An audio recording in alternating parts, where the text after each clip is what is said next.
Man, won't hurt my rating. No.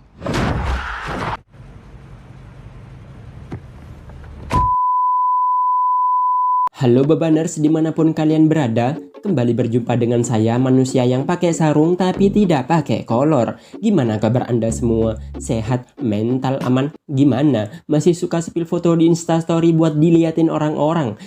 Lemah. Kali ini saya akan merangkum sebuah film terbaru pastinya yang berjudul Black Light. Film yang cukup sensitif untuk dibahas karena menyangkut politik di suatu pemerintahan. Tanpa banyak spoiler karena takut ceritanya menjadi hambar dan malah membuat Anda bisa menebak ceritanya, kita langsung to the point. Diharapkan sebelum menonton pastikan dulu menjauh dari keramaian, simetriskan posisi rebahan, kencangkan celana dalam, kita langsung saja ke alur cerita.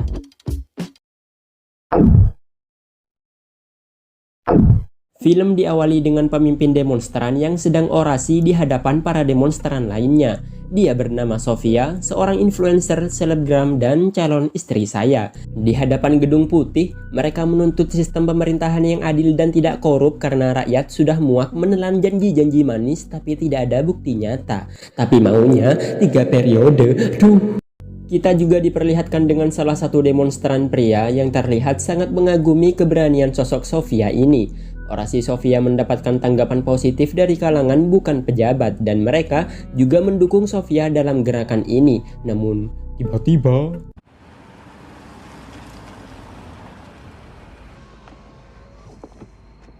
Man, won't hurt my rating. No. Sofia secara tiba-tiba ditabrak dari belakang oleh sebuah mobil yang membuatnya tewas saat itu juga.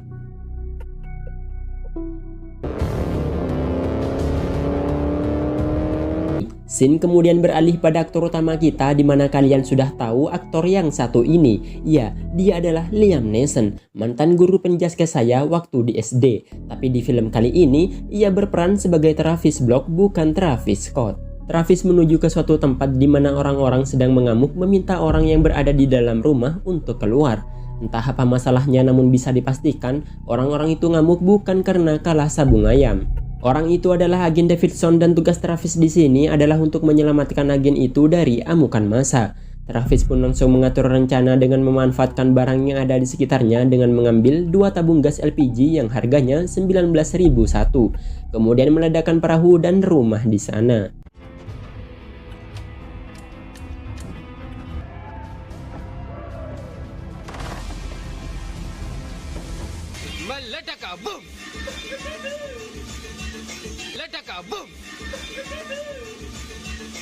Perhatian massa yang teralihkan membuat Travis dengan mudah mengeluarkan agen Davidson dari sana. Lanjut, aksi penyelamatan agen Davidson oleh Travis tentu membuat Direktur FBI sangat senang. Dia bernama Gabriel, sebut saja Gap. Ternyata Travis juga merupakan seorang agen FBI yang sudah lama bekerja pada Gap ini. Travis kembali mendapatkan misi dari Gap, yaitu misi penyelamatan seorang agen yang ingin berkhianat. Dan Travis ditugaskan untuk menyadarkan agen itu kalau apa yang dilakukannya saat ini adalah salah. Bisa dibilang menyelamatkan jiwa agen yang membelot. Sebelum melakukan misinya, Travis lebih dulu menghadiri pesta ulang tahun cucunya yang bernama Natalie. Ini bocilnya, anak dari anaknya yang bernama Amanda, seorang janda muda yang aduhai manisnya. Travis bercerita kalau dia sudah terlalu tua untuk menjalankan misi, apalagi misinya gak ada yang gak berbahaya. Travis ingin segera pensiun dan menjalankan hari-harinya layaknya bapak-bapak normal yang biasanya duduk di teras rumah sambil ngerokok dan kopi di sebelahnya. Kemudian sambil bikin status, "Pagi guys" di WA. Dari obrolan mereka terungkap kalau Travis memiliki penyakit paranoid yang membuatnya selalu khawatir dan waspada. Sampai-sampai Travis menghadiahi cucunya yang masih bocil sebuah alat kejut listrik. Itu dilakukan Travis agar Natalie dapat menjaga dirinya saat Travis tidak bersamanya. Tentu Amanda sebagai ibunya tidak menyukai perlakuan dari Travis ayahnya yang terlalu khawatir secara berlebihan. Kemudian scene beralih pada kepala redaksi bernama Drew. Ini orangnya. Drew memiliki karyawan seorang jurnalis cerdas bernama Mira. Dikisahkan sosok Mira di film ini memiliki karakter yang sama dengan sosok Mbak Nana di mata Najwa. Bukan tanpa alasan, Mira mempunyai hipotesis yang mencurigai kalau kematian Sofia bukanlah kecelakaan biasa, melainkan Sofia sebenarnya dibunuh karena orasinya yang menyinggung pemerintahan. Sama seperti Mbak Nana yang selalu mencari udang di balik batu, berusaha mengungkap dalang utama di balik kasus yang terjadi. Bahwa yang pintar gratis. Oh, jadi tidak semuanya gratis? Yang bodoh bayar. Gitu. Kira-kira kalau Anda sekolah waktu itu Anda termasuk yang gratis apa yang bayar? Saya bayar. Kemudian scene beralih pada seorang pria yang sedang minum alkohol dan minum narkoboy. Pria tersebut adalah pria yang muncul tadi pada saat demo yang dipimpin oleh almarhumah Sofia. Pria itu juga membawa sebuah pistol yang diletakkan di kursi mobil sehingga hal itu diketahui oleh polisi yang sedang berpatroli. Pria itu kemudian disuruh keluar dari mobil, namun ia justru beradu mekanik dengan 4 polisi itu. Double kill. Triple kill. Maniac. Defeat.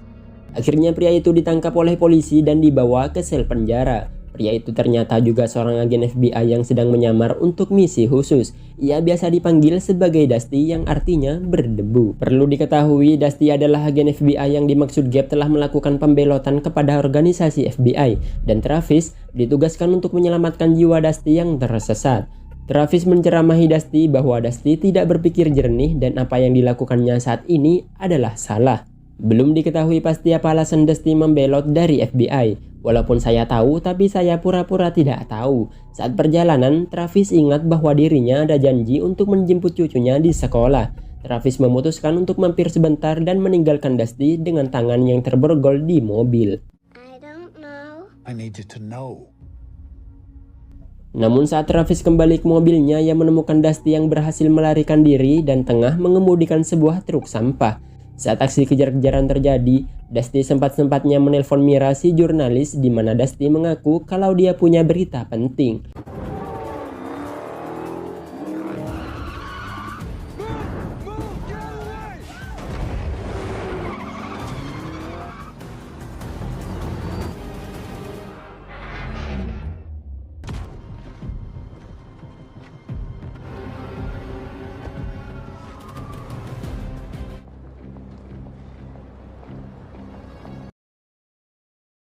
Gabe kecewa karena Travis gagal membawa Dusty. Travis pun mengaku kalau akhir-akhir ini dirinya tidak fokus dalam misi dikarenakan harus mengurus cucunya.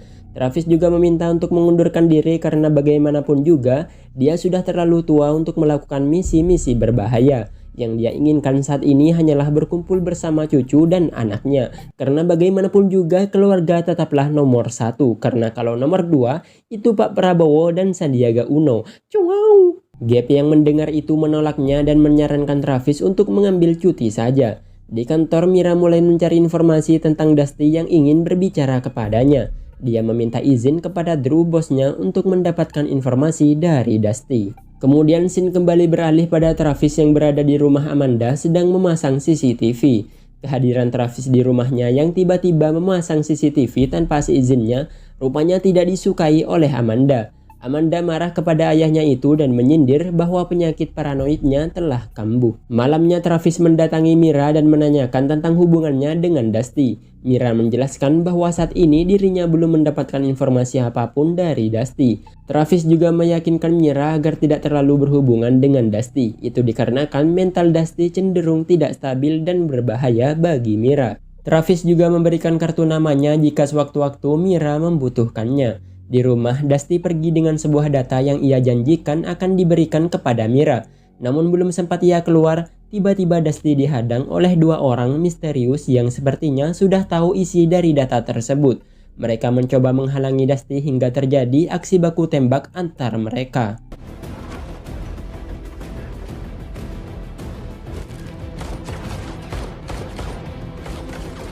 Aksi baku tembak terjadi yang membuat Dusty berhasil lolos dengan luka tembak di perutnya. Di kantor, Mira mendapatkan telepon dari Dusty yang menyuruhnya untuk menemuinya. Hingga di perjalanan, Travis melihat Mira dan mengikutinya. Saat Dusty dan Mira berbicara, Travis yang berada di kejauhan terlihat oleh Dusty yang membuat Dusty kembali kabur.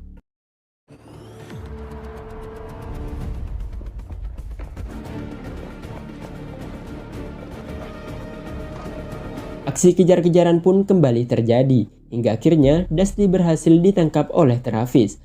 Aksi adu mekanik pun terjadi di mana Dusty berhasil mengalahkan Travis dan kemudian kabur. Sebelum Dusty pergi, Travis kembali mencoba menyadarkan Dusty karena jalan yang ia tempuh saat ini adalah salah dan akan ada hukuman yang berat menantinya. Namun Dusty melakukan pembelaan dengan mengatakan alasan dibalik dirinya melakukan pembelotan. Itu dikarenakan Dusty mengetahui bahwa FBI dengan sengaja membunuh warga sipil yang tak bersalah di bawah perintah Gabe. Warga sipil yang dimaksud di sini adalah Sofia. Dusty tahu karena dirinya ditugaskan sebagai pembunuh di misi itu, namun ia tidak berani melakukannya. Dusty juga berencana mempublikasikan hal itu kepada media agar semua orang tahu boroknya organisasi FBI. Belum jauh Dusty pergi, ia dihadang dan ditembak oleh pria yang mengejarnya tadi malam. Akhirnya Dusty pun tewas dan mereka mengambil barang bukti berupa data tersebut.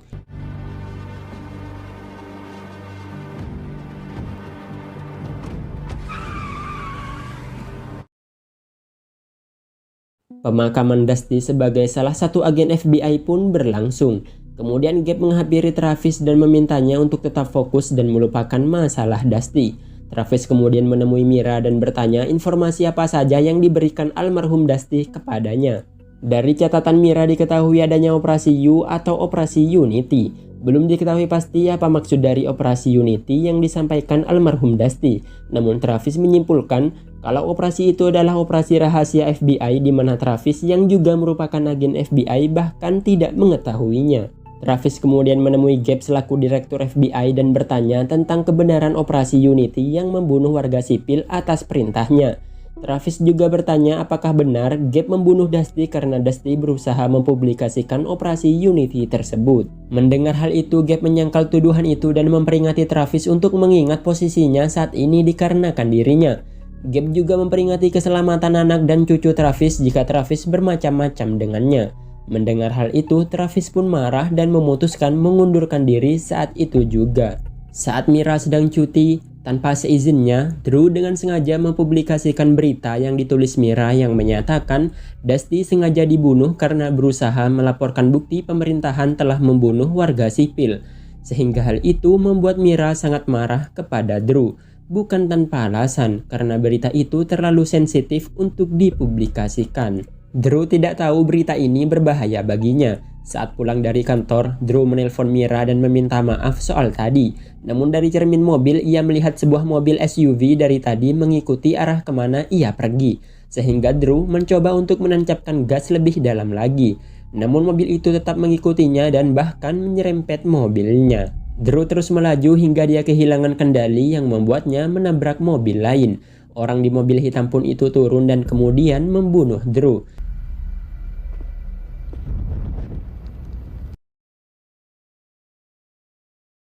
Kematian Drew membuat Mira terpukul dan ia juga yakin kalau kematian Drew bukanlah kecelakaan, melainkan Drew sengaja dibunuh.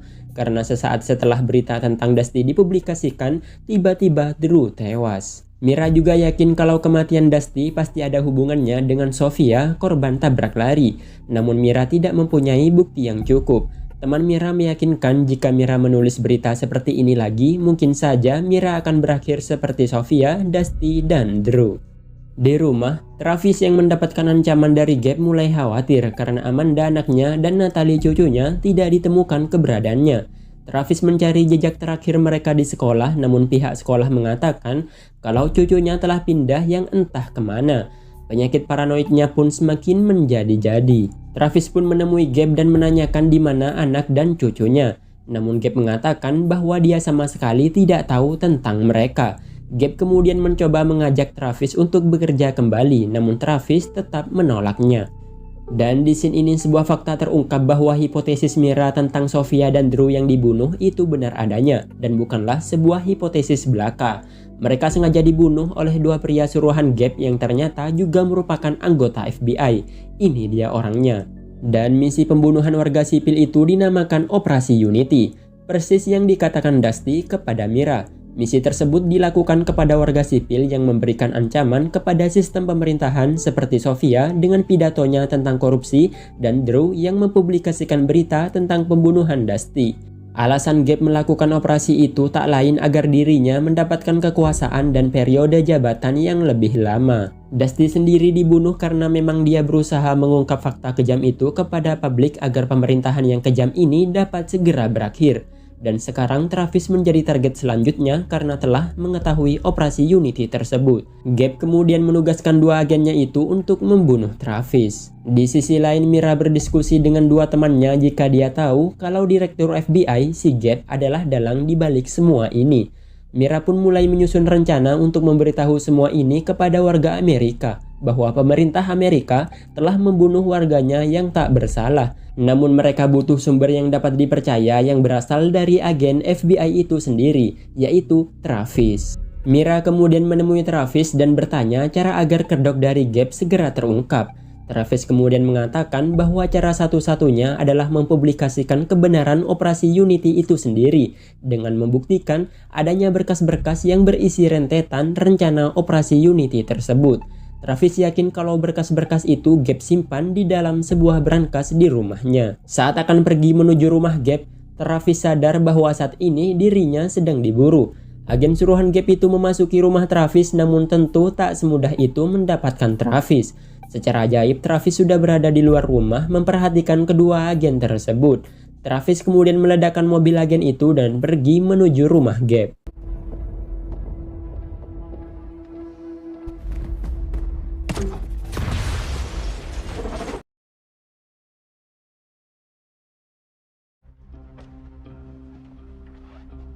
Wasn't expecting you. Travis kemudian meminta paksa semua berkas tentang operasi Unity kepada Gabe. Karena takut dirinya ditembak oleh Travis, Gabe pun memberikan data-datanya berupa harddisk itu. Dan di saat Travis sedang sibuk dengan data-datanya, Gabe menggunakan kesempatan itu untuk kabur. Hingga ketika Travis mencoba mengikutinya, ia melihat Gabe telah bersama dengan dua agen suruhannya itu. Terlihat mereka bersiap-siap akan membunuh Travis dengan senjatanya. Travis pun segera menutup pintunya, namun yang ia miliki saat ini hanyalah sebuah pistol yang hanya tersisa beberapa peluru. Bukan Liam Neeson namanya jika ia hanya mengandalkan senjata api di filmnya. Seperti biasa, ia menggunakan kemampuannya dalam memanfaatkan benda di sekitar untuk dijadikan sebuah rencana pembalasan. Dimulai dari membuat sebuah pengalihan, kemudian mematahkan saluran pipa air sehingga air menggenangi seluruh lantai. Kemudian mematikan seluruh lampu agar mengganggu penglihatan musuh. Hingga akhirnya para agen suruhan Gabe itu memasuki rumah. Dan aksi epik aktor Liam Neeson pun kembali terjadi.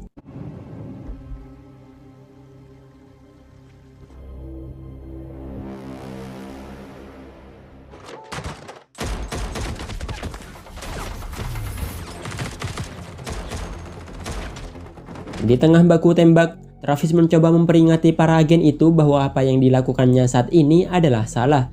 Mereka hanya dimanfaatkan oleh Gabe untuk sesuatu yang tidak benar.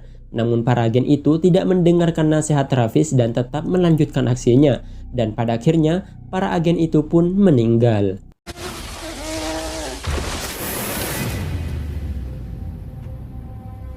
Aksi baku tembak itu meninggalkan luka parah pada Travis di mana Mira segera melakukan pengobatan. Besokannya Travis dikabari oleh temannya yang mengatakan kalau selama ini Amanda, anaknya, dan Natalie, cucunya, rupanya disembunyikan oleh Gabe. Tentu alasan Gabe tak lain adalah untuk mengancam Travis. Mereka bersama teman Mira yang bernama Pearl kemudian membuka isi harddisk itu yang tentu di dalamnya berisi fakta sebenarnya tentang operasi Unity. Di dalam harddisk itu berisi rentetan rencana Gabe dalam menjalankan operasinya. Dimulai dari pembunuhan karakter hingga pemerasan politik yang dilakukan seperti kejadian yang tak disengaja. Dan itu semua dibungkus atas nama untuk melindungi demokrasi. Di sana juga terdapat video almarhum Dusty tentang alasan sebenarnya membelot dari FBI. Ternyata Dusty tidak sanggup melakukan misi pembunuhan Sofia dikarenakan dirinya dengan Sofia saling jatuh cinta. Itulah alasan mengapa dirinya lebih memilih mengkhianati FBI daripada harus mengorbankan cintanya. Dan karena Sofia pacarnya dibunuh, ia pun berniat untuk membongkar aib FBI di halayak publik. Scene kemudian beralih kepada Travis yang diam-diam berpura-pura menjadi sopir pribadi Gabe kemudian membawanya ke suatu tempat. Di perjalanan, Travis marah kepada Gabe atas apa yang dilakukannya saat ini yang telah mencoreng nama FBI. Travis memaksa Gabe untuk mengakui segala perbuatannya di hadapan publik. Hingga di tengah keributan, Gabe berhasil lepas dari Travis dan kemudian terjadi aksi baku tembak. Bukan Travis namanya jika ia gagal melakukan pekerjaannya. Travis berhasil menembak Gabe yang akhirnya membuat Gabe mau mengakui perbuatannya. Di akhir film kita diperlihatkan dengan Travis yang menjemput anak dan cucunya di tempat perlindungan saksi di mana terlihat mereka baik-baik saja. Dan berita tentang Gabe juga diterbitkan di mana Gabe akhirnya didakwa atas apa yang telah dilakukannya. Berita yang ditulis Mira itu juga menjadi trending topik sehingga perusahaannya mendapatkan cuan yang banyak. Cuan, cuan, cuan, cuan. Travis juga menyampaikan rasa terima kasihnya kepada Mira karena telah menerbitkan berita itu. Dan keinginan Travis untuk menjadi bapak-bapak normal akhirnya tercapai. Dan film pun berakhir. Ending yang sangat mempolitikkan. Pesan yang bisa kita ambil dari film ini adalah bahwa setiap negara memiliki tatanan politiknya masing-masing. Entah itu baik atau buruk saya juga tidak tahu karena sebenarnya saya tidak suka politik. Di sini saya yang bukan ustadz hanya mengingatkan bahwa setiap perbuatan pasti ada balasannya. Entah itu yang baik apalagi yang buruk. Mungkin itu saja. Bagi kalian yang sudah menonton video ini jangan lupa like, komen, dan subscribe untuk mendukung channel ini. Share dan buktikan kalau kalian adalah makhluk yang tidak pernah lupa untuk bernafas. Tetap semangat dan jangan pernah menyerah. Terima kasih and see you next time.